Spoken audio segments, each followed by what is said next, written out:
আমাদের অনুপস্থিতির কারণে দম্ভাসুর কৈলাস অধিকারের কুটিল উদ্দেশ্য পূর্ণ করার দুঃসাহস দেখালেন। কৈলাস শক্তি কেন্দ্র, কৈলাসের কোনো রকম ক্ষতি হলে সৃষ্টিতে সংকট উৎপন্ন হবে।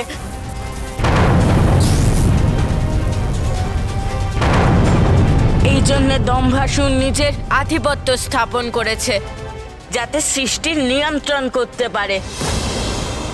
কিন্তু কৈলাস আমাদের স্থান এবং তাতে কেবল আমাদের অধিকার আছে। কৈলাসে উৎপন্ন এই শক্তি কৈলাসকেই বদ্ধ করেছে। আপনার আদেশের দ্বারা এই বন্ধন থেকে মুক্তি পাব। হ্যাঁ পিতা, আপনার শক্তির সামনে তো সবার শক্তি ক্ষীণ হয়ে যায়, তাই আপনি এই শক্তিকে খুব সহজভাবেই ধ্বংস করতে পারবেন। না গণেশ, না কার্তিক, কৈলাসের শক্তি সঞ্চার আমার থেকেই হয়, আর এই শক্তি ব্রহ্মাণ্ডের কেন্দ্রের শক্তির সাথে সংযুক্ত। তাই একে ধ্বংস করলে সম্পূর্ণ ব্রহ্মাণ্ড ধ্বংস হয়ে যাবে, যা আমি কখনোই করতে পারবো না।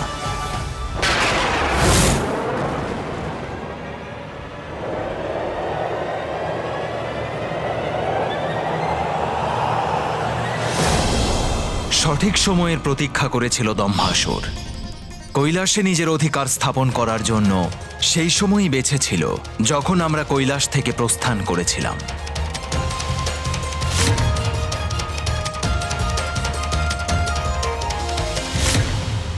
আর এখন কৈলাসের শক্তি দিয়েই এই বাধা নির্মাণ করে নিজের সুরক্ষা নিশ্চিত করেছে। কারণ ও ভালো করেই জানে যে আমরা ওকে আঘাত করে সম্পূর্ণ ব্রহ্মাণ্ডকে সংকটে ফেলব না।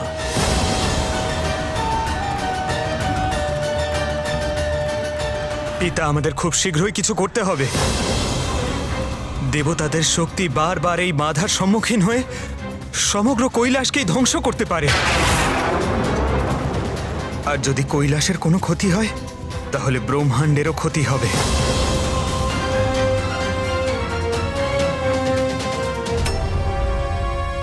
দম্ভাসুরের ভাগ্য ভালো যে উনি তখনই আক্রমণ করলেন যখন কৈলাস শূন্য ছিল। কিন্তু এটা আমাদের ভাগ্য যে আমরা এই বন্ধনের অপর দিকে। এবার আমরা দুজন ওর বধ করে কৈলাসকে ওর প্রকোপ থেকে মুক্ত করব। আর ওর বধ হওয়ার সাথে সাথেই এই মায়াবী অদৃশ্য বাঁধন ভঙ্গ হয়ে যাবে। অবশ্যই গণেশ। চলো দাদা, দম্ভাসুরের সঙ্গে দেখা করে ওকে সঠিক শিক্ষা দেওয়ার সময় এসে গিয়েছে। জোর করে যারা অন্যের নিবাস দখল করে তাদেরকে শিক্ষা দিতেই হবে, যাতে সৃষ্টির সামনে এমন উদাহরণ তৈরি হয় যার দ্বারা এমন পাপ আর না ঘটে।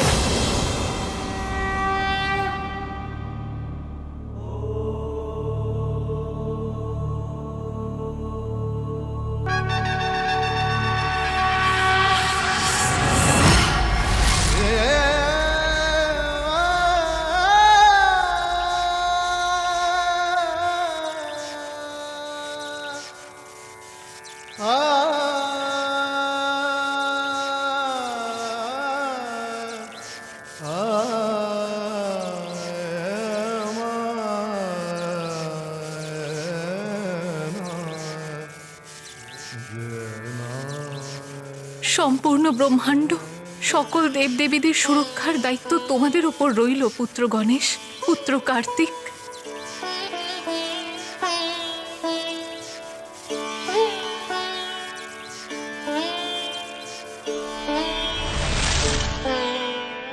বিজয়ী ভব। তোমরা একে অপরের খেয়াল রেখো।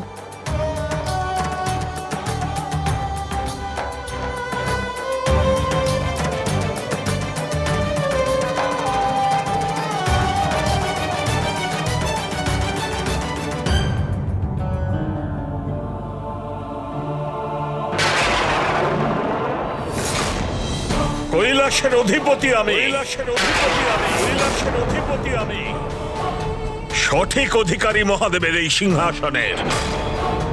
হ্যাঁ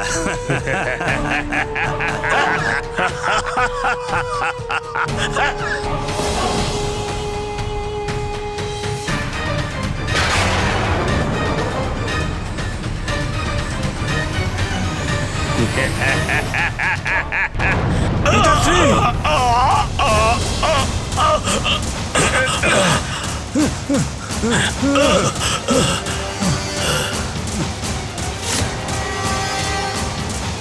এসব কি হচ্ছে? সাবধানে পিতাশ্রী, সাবধানে! পিতাশ্রী, কৈলাসে এই ভূকম্পন কিসে? হ্যাঁ? আমার প্রচন্ড শক্তি সহ্য হচ্ছে না এর।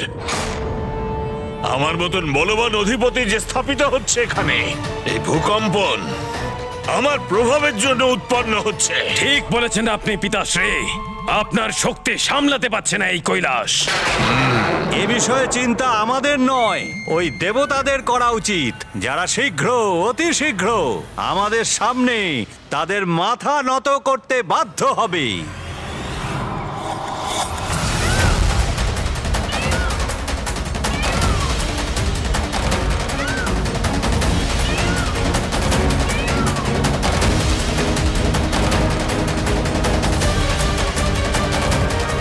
এ ভূমিকম্পন শুভ সংকেত নয়।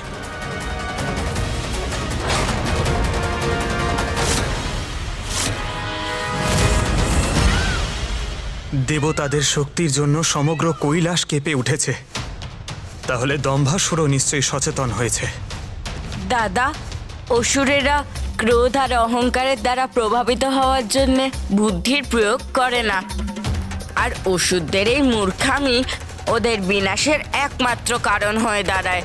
ঠিক তেমনই দম্ভাসুরের দম্ভের প্রতি এতটাই অহংকার যে চিন্তা না করে হয়তো এই ভূমিকম্পকে নিজের শক্তির প্রভাব ভেবেই বসে আছে। চলো তাহলে, দম্ভাসুরের দম্ভ এবার আমরা ভাঙব।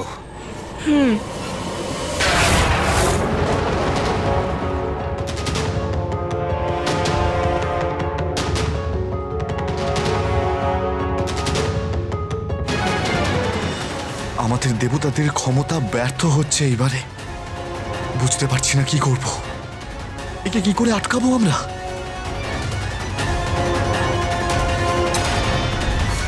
পুত্র, এই ব্রহ্মাণ্ডের প্রভু হব আমি।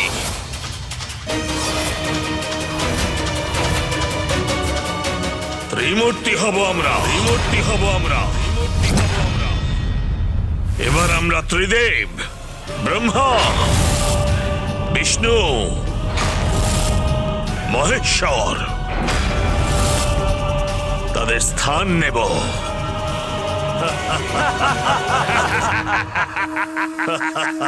পিতাশ্রী, সমস্ত ব্রহ্মাণ্ডের শাসন ক্ষমতা এবার আমাদের হাতে থাকবে।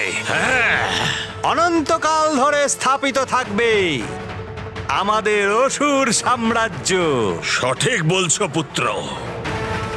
ব্রহ্মা, বিষ্ণু, মহেশ্বর এদের স্থান এখন আমাদের হবে, শুধু আমাদের। হ্যাঁ,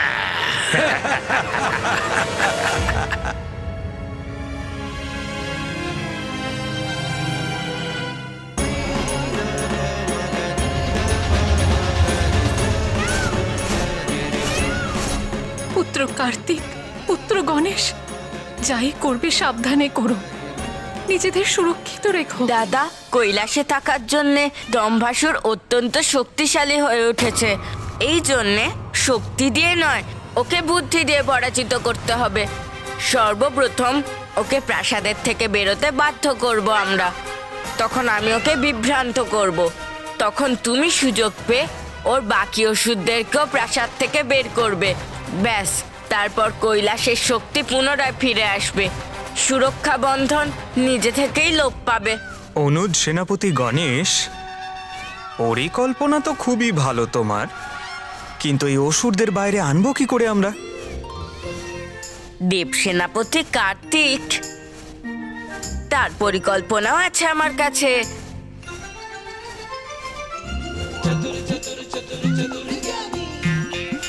দাদা, তুমি ডাঙ্গুলি খেলতে পারো তো? ডাঙ্গুলি? সে কি এমন খেলা? হ্যাঁ দাদা, হ্যাঁ মুশিক মশাই, ডাঙ্গুলি। প্রভু, তো বেশ আনন্দদায়ক ক্রীড়া। ক্রীড়া এবং বুদ্ধিও, কখনো কখনো সরল বুদ্ধিও মুক্তির কারণ হয়ে দাঁড়ায়।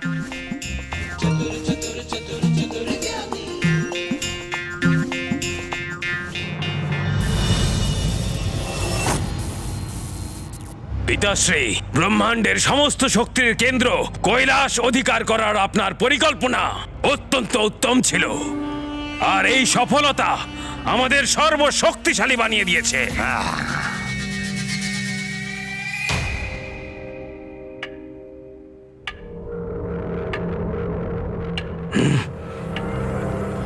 এ কিসের ধ্বনি? কোথা থেকে আসছে এই ধ্বনি? পিতাশ্রী, এ তো অনেক দূর থেকে আসছে। শীঘ্র দেখো পুত্র, এটা ওই দুষ্ট দেবতাদের কোনো ছলনা নয় তো?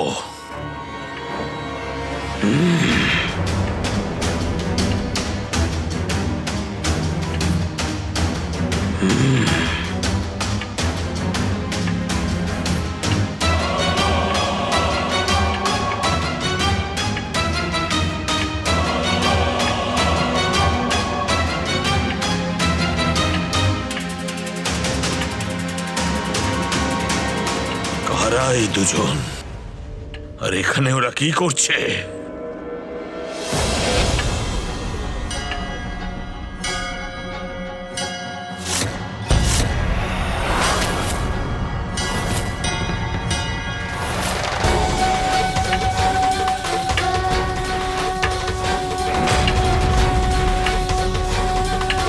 এরা দুজন তো মহাদেবের পুত্র।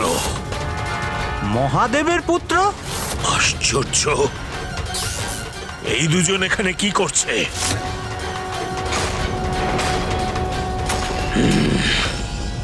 এখানে কিভাবে প্রবেশ করলো এই দুজন? সংকট, সংকটের সংকেত এই দুজনে এখানে, অর্থাৎ কৈলাসের ওপর আবার অধিকার প্রতিষ্ঠার চেষ্টা করবে। আমাদের সাবধান হতে হবে পুত্র। চিন্তা করবেন না পিতাশ্রী, এরা তো সামান্য বালক মাত্র। চিন্তা করার প্রয়োজন তো এদের। কিন্তু এরা এখানে করছেটা কি, আর এদের উদ্দেশ্য কি, এটা জানা অত্যন্ত আবশ্যক ভ্রাতাশ্রী। আমি একটু ভালো করে দেখি ওদের।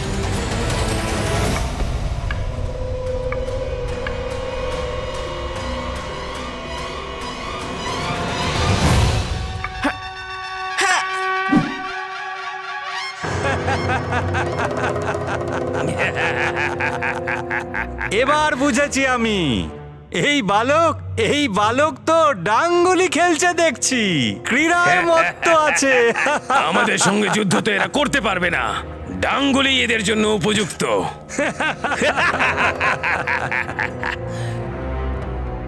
পিতাশ্রী, আপনার এই দুই মহান পুত্র এখনই মহাদেবের এই দুই পুত্রকে ক্রীড়া শিক্ষা দেবে। এমন ক্রীড়া শেখাবো ওদের যে সোজা কৈলাসের বাইরে ফেলে দেব।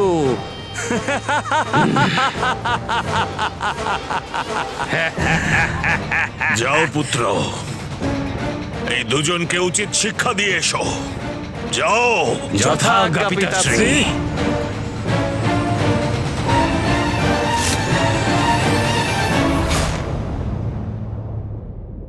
এবার আমার পালা দাদা।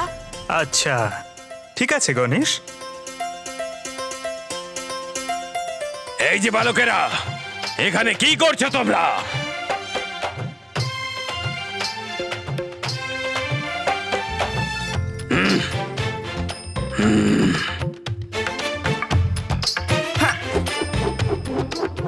দেখবে দাদা, এবার আমি নিশ্চয় জিতবো তোমার কাছে। যত চেষ্টাই করো গণেশ, কিন্তু আমাকে পরাজিত করতে পারবে না। এই যে বালকরা, তোমরা কি শুনতে পাচ্ছ না আমি কি বলেছি? কি এটা?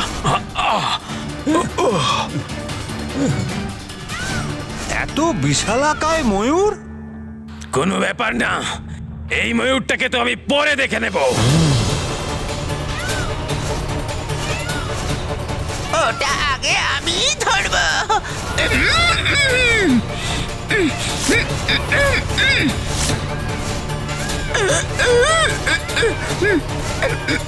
এটা তো আমি ধরে নিয়েছি, কিন্তু ময়ূর যেভাবে আসছে আমি ধাক্কা খাবো।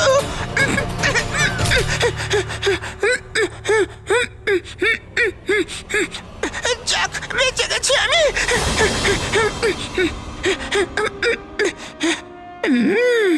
এই নিন প্রভু, আমি নিজের প্রাণকে বাজি রেখে এটা নিয়ে এসেছি। উত্তম, অতি উত্তম মুশিক মশাই। এই ক্রীড়া তো বড়ই বিচিত্র। এতে ময়ূর আর মুশিকও অংশগ্রহণ করছে।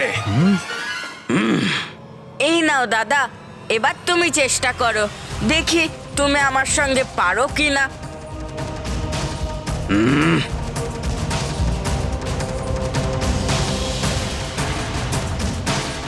আরে এসব কি হচ্ছে এখানে? আমাদের প্রশ্নের উত্তর দিচ্ছ না কেন?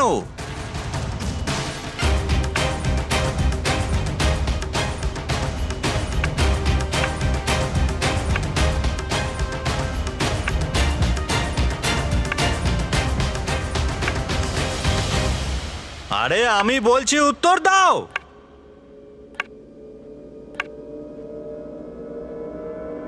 অন্যথা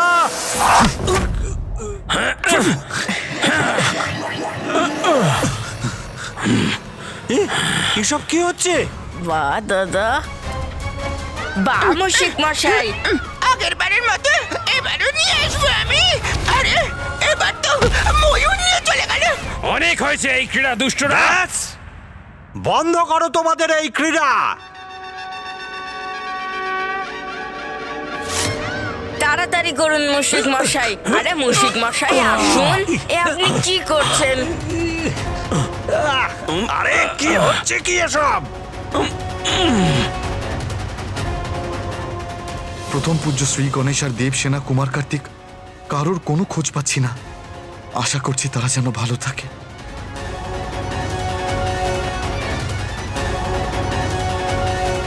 মহাদেব, নারায়ণ, ব্রহ্মদেব, প্রতিবার এই শক্তি অদৃশ্য কোনো বস্তুর সঙ্গে ধাক্কাকে আবার ফিরে আসছে। এভাবে তো এটা কৈলাসের দিকে এগোবে। আপনি সঠিক বলেছেন দেবরাজ, কিন্তু এখন আমাদের অপেক্ষা করাই উচিত। আমরা যদি এই সুরক্ষা বলয়কে খণ্ডিত করার চেষ্টাও করি, তাহলেও তার পরিণাম ক্ষতিকারকই হবে। হ্যাঁ নারায়ণ, এখন তো কৈলাসকে মুক্ত করার বদলে আমাদের শক্তি তার ক্ষতিই করে যাচ্ছে।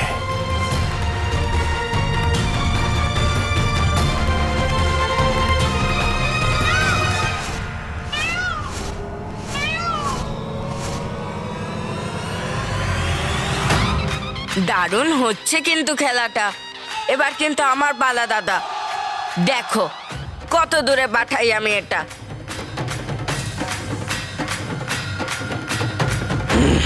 যত চেষ্টাই করো গণেশ, কিন্তু তুমি আমাকে পরাজিত করতে পারবে না, কারণ এইবার আমি আমার সর্বাধিক শক্তি ব্যবহার করেছিলাম। আচ্ছা, তাহলে তো এটাই সঠিক যে আমিও নিজের সর্বাধিক শক্তি প্রয়োগ করি। তুমি আমার থেকে উচ্চতায় বড়, তাই জন্য তুমি এত শক্তি প্রয়োগ করতে পারো। এবার নাও, আমিও নিজের আকার বাড়িয়ে নিচ্ছি।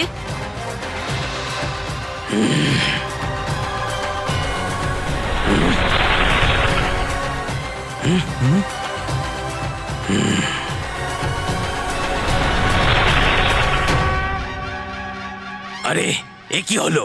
এ নিজের আকার এত কি করে বাড়ালো? ভ্রাতাশ্রী, এই বালক তো মায়াবী বলে মনে হচ্ছে।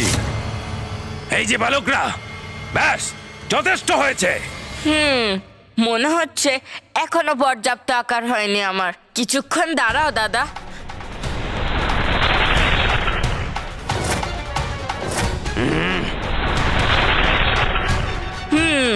এইবার সঠিক। আরে বালক, এই আকার বাড়িয়ে কোনো লাভ হবে না। তোমাদের দুজনকে আমাদের প্রশ্নের উত্তর দিতেই হবে। আর হ্যাঁ, হতে পারো তোমরা শিবপুত্র, কিন্তু আমরা দুজনও দম্ভাসুরের পুত্র।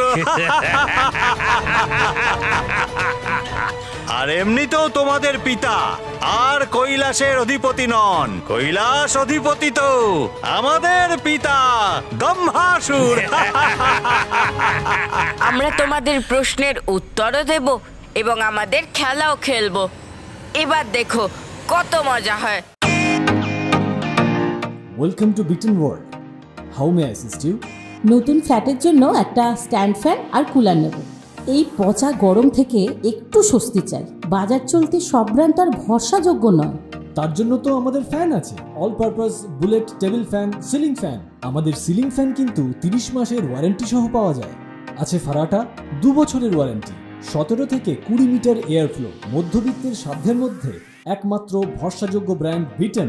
আমাদের কুলারের কিন্তু অনেক range, 45 litres, 50 litres, 70 litres, 90 litres, 110 litres. Honeycomb সহযোগে বিটনের সব কুলারের ওয়ারেন্টি 1 বছর। চেনা হাওয়ায় অচেনা অনুভূতির জন্য একমাত্র আদর্শ বিটন। গরমে স্বস্তি পেতে বিটনের ফ্যান হোক বা কুলার, আজই আনুন বাড়িতে। Vuitton, digitally yours.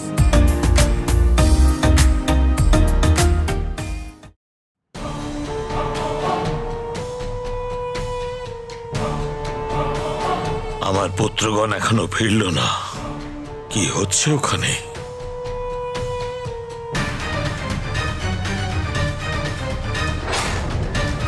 কৈলাসের সিংহাসন নিয়েই বরং বিচার করি।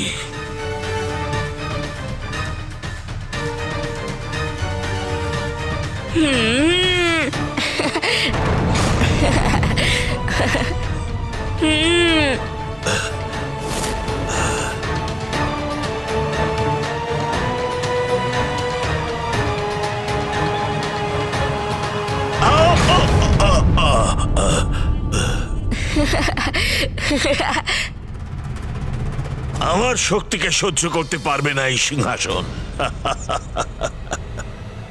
ঠিকই তো।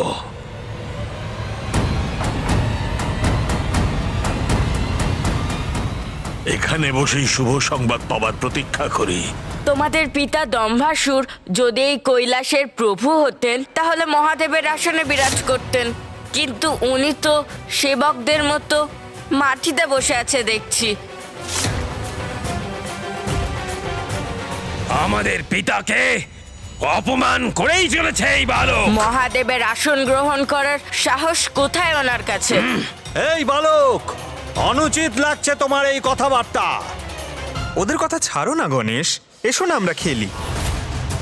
হ্যাঁ দাদা, কিন্তু আমায় প্রস্তুত তো হতে দাও।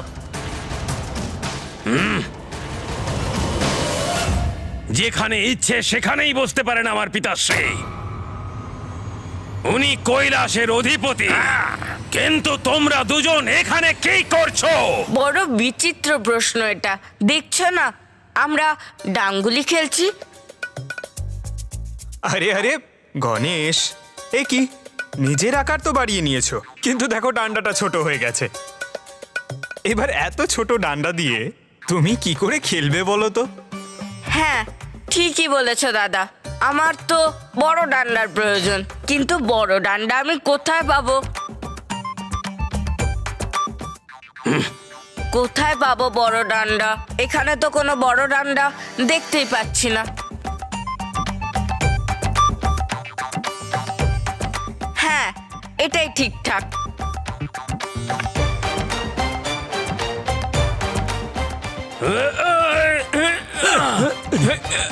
আরে আরে, এসব কি করছো?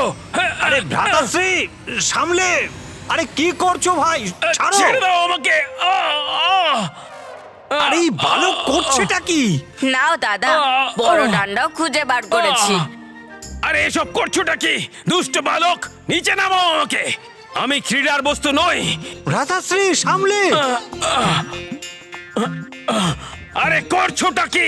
নিচে নামাও বলছি আমাকে। ভ্রাতাশ্রী, আপনি চিন্তা করবেন না, আমি এই গুলিটাই সরিয়ে দিচ্ছি। আরে কষ্ট হচ্ছে আমার, ছাড়ো আমাকে। আরে কি করছো তুমি? আরে থামো বলো। আরে থামো থামো, ব্যাস ব্যাস। আরে নাও গণেশ, এইবার আমি এটাকে আবার তোমার কাছে পাঠিয়ে দিচ্ছি।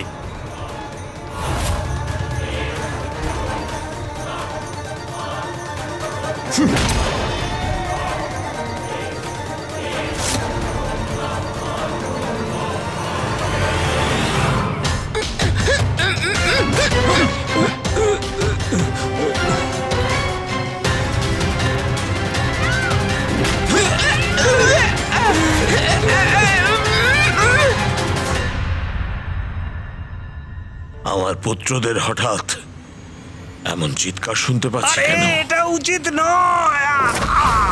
এই দেখো গণেশ, আবার চলে এসেছে তোমার কাছে ওইটা। এইবার তুমি এটাকে আরো দূরে পাঠিয়ে দাও। বা দাদা, এইভাবে খেলতে তো আরো মজা হচ্ছে। আরে কষ্ট হচ্ছে যে আমার, আমাকে ছাড়ো। গিয়ে দেখি তো একটু কি হচ্ছে ওখানে।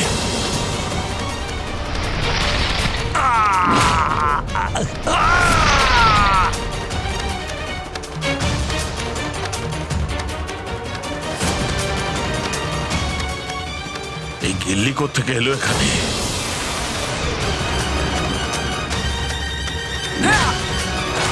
এই শিবপুত্র এত বিশালাকার হলো কি করে? এই নাও দাদা, এবার তোমার পালা।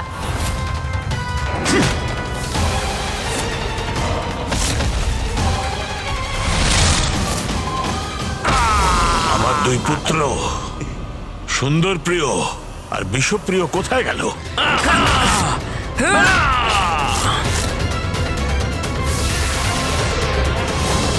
এ তো গিল্লি নয়, এ তো কোনো জীবিত প্রাণী। এর তো আবার হাত পাও আছে দেখছি। খুব আনন্দের সঙ্গে খেলছে।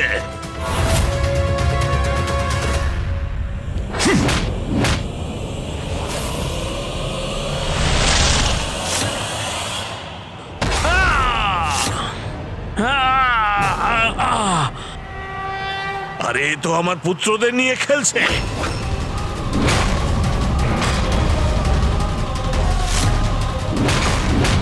এই, আমার পুত্র যে ও, খেলার সামগ্রী নয়।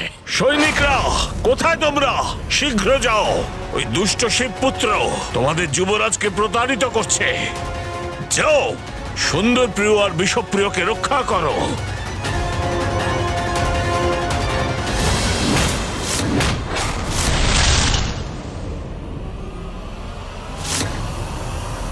গণেশ, সাবধান, তোমার পেছনে দেখো।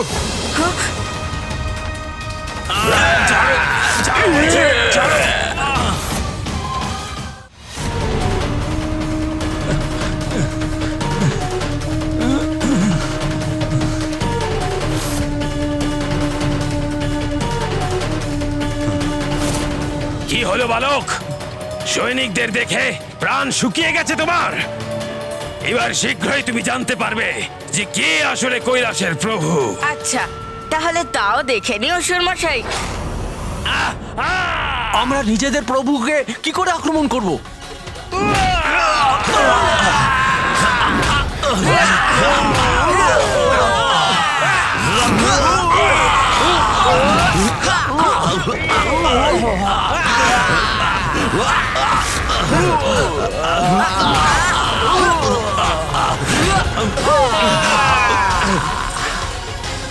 আরে এসব কি করছো নাকি? যুদ্ধ করতে চাইলে নিজের কোনো অস্ত্র দিয়ে করো। শ্রী, আপনি চিন্তা করবেন না, আমি শীঘ্রই আপনাকে এই দুষ্ট বালকের হাত থেকে মুক্ত করে দেব। আরে দেখছো কি সৈন্যেরা, আক্রমণ করো এই দুষ্ট বালককে, যাও।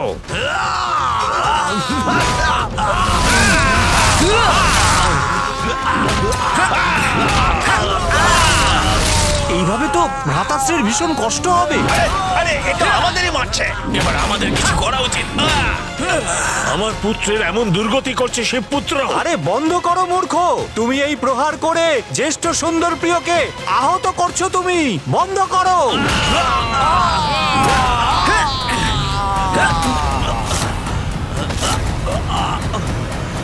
দুষ্ট বালক, আমি করব তোমার এই দুষ্টুমির অন্ত।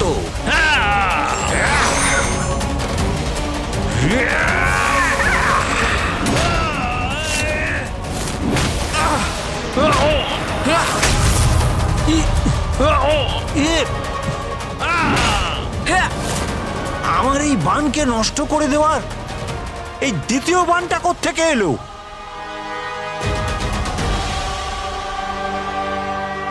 শিবপুত্র ধনুকার বান নিয়ে দাঁড়িয়ে আছে।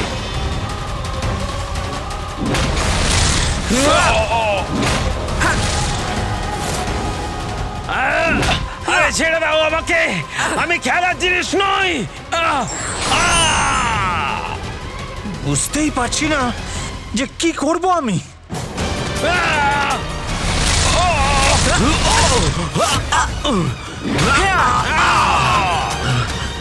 পিতাশ্রী, পরিস্থিতি নিয়ন্ত্রণের বাইরে, এবার আপনাকেই কিছু করতে হবে। পিতাশ্রী, আমারই কৈলাসে এসে আমার পুত্রদের ক্ষতি করবার দুঃসাহস দেখাচ্ছে শিবপুত্র। আমি ওদের এর জন্য দণ্ড দেব।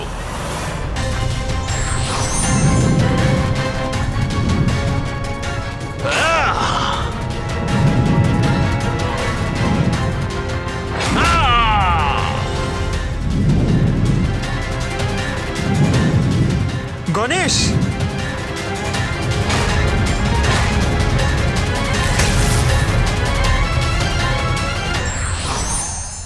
পাপের ঘোড়া পূর্ণ হলে কেউ তার শাস্তির থেকে মুক্তি পায় না।